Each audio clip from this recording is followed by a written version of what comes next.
Okay sir, ایک important کال connect مل گئی ہے مجھے، اس لیے پہلے میں ان کی طرف جانا چاہوں گی۔ امیر جماعت اسلامی سراج الحق صاحب جو سب سے بڑی کوشش اس وقت یہ کر رہے ہیں کہ نفرتوں کو جوڑا جائے اور کسی طرح ان سب کو ایک ٹیبل پہ لایا جائے تاکہ یہ وہاں پہ اپنے دکھ درد رکھ کر اور اس کے بعد الیکشن کی طرف جائیں۔ سراج الحق صاحب بہت بہت شکریہ، السلام علیکم، بہت احترام کے ساتھ میں یہ پوچھنا چاہتی ہوں، آپ نے دونوں طرف گفتگو کی، کیا کہتی ہے پی ڈی ایم کی گورنمنٹ، کیا سوچ رکھ رہی ہے، اور پھر تحریک انصاف کی طرف کوئی کہیں دونوں طرف میں آپ کو کوئی لچک نظر آئی؟ دیکھیے اس وقت تو ملک میں معاشی بحران ہے، آئینی بحران ہے، اور صرف ملک کی سطح پر نہیں ہے، ہر گرد پریشان ہے، ہر فرد پریشان ہے۔ سیاستدانوں کے اپنے مسائل ہیں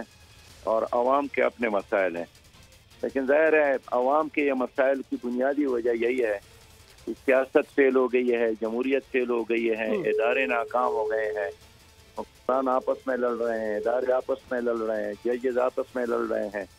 آخر مسائل کا حل کیا ہے؟ تو ہم یہی سوچتے ہیں کہ مسائل کا حل اب قومی اسمبلی میں، سپریم کورٹ میں کہیں بھی نہیں ہے۔ مسائل کا حل اب عوام کے ساتھ ہے، عوام کو اب اختیار دیا جائے تاکہ وہ فیصلہ کرے اپنے مستقبل کے حوالے سے۔ الیکشن ہو، لیکن الیکشن کے لیے ضروری ہے کہ ایک گیم سے پہلے رولز پہ ہو کہ رولز کیا ہوں گے۔ اس وقت جو بھی الیکشن ہوں گے وہ متنازع ہوں گے، اس کے بعد پھر جھگڑے اور فساد ہوں گے، کوئی حکومت منظم مضبوط نہیں بن سکتی ہے۔ جماعت اسلامی خود ایک سٹیک ہولڈر ہے الیکشن میں، تو ہم چاہتے ہیں کہ ہم ایک ایسے الیکشن کو یقینی بنا لیں جس میں لوگوں کو ووٹ ڈالنے کا موقع بھی ملے اور اس کے مطابق اس کا رزلٹ بھی ملے اور اس کا نتائج بھی لوگ تسلیم کریں۔ ٹھیک، سراج الحق صاحب آپ نے دونوں طرف ملاقات کی، خان صاحب سے ملاقات میں آپ نے ظاہر ہے کوئی بات چیت جو ان سے کی ہوگی، ظاہر ہے کچھ باتیں آپ میڈیا کی حد تک بتا سکتے ہیں، کچھ خفیہ بھی ہوں گی ظاہر نہ کرنے والی تاکہ بات آگے چل سکے۔ یہ آل پارٹی کانفرنس عید کے بعد جس کا کہا جا رہا ہے، اس پہ کیا خان صاحب بیٹھنے کے لیے تیار ہیں پی ڈی ایم کے ساتھ؟ دیکھیے ابھی جو ہے نا، ظاہر ہے ہم سب ایک ملک کے باسی ہے، اگر ایک لمحے میں امریکہ اور طالبان آپس میں بات چیت کر سکتے ہیں، جنوبی افریقہ میں 27 سال آپس میں لڑ کر اس کے بعد بھی مذاکرات گئے، لوگ ایک میز پر بیٹھ گئے، یہ تو بڑی بدقسمتی ہوگی اگر ہم یہی طے کر لیں کہ یا ہم رہیں گے یا وہ رہیں گے۔ تو میں اس لیے سمجھتا ہوں کہ ہر پارٹی کا اپنا نظریہ ہے، اپنا ایجنڈا ہے اور اپنا ایک منشور ہے، لیکن ایک چیز ہم سب کا مشترک ہے، وہ الیکشن ہو۔ وہ الیکشن کیسے ہو جس کا اتفاق ہو، اس کے لیے آپس میں روابط ضروری ہے، اور سربراہان کے اجلاس سے قبل ہم چاہیں گے کہ جو پارٹیوں کی طرف سے نمائندگان ہوں پہلے وہ بن جائے، اس کے بعد شاید وہ موقع آ سکتا ہے۔ اچھا یہ بتائیں کہ آپ کی ایاز صادق صاحب سے اور سعد رفیق صاحب سے بھی ملاقات ہوئی ہے، اب ہمیں یہ پتا ہے کہ ایک گروپ چاہتا ہے بات چیت ہو، ایک گروپ چاہتا ہے کہ نہیں کوئی بات کی گنجائش نہیں ہے، یہ پی ایم ایل این کی میں بات کر رہی ہوں۔ پیپلز پارٹی نے تو اپنا موقف سامنے رکھ دیا کہ جی نہ ہم الیکشن سے بھاگ رہے ہیں اور ہم چاہتے ہیں کہ بات چیت ہو۔ ان کی طرف سے آپ کو کوئی لچک محسوس ہوئی کہ وہ بھی بات کرنا چاہتے ہیں؟ دیکھیں جو بھی پولیٹیکل پارٹی ہوگی نا جی، اس کا تو پہلا کام یہی ہے کہ وہ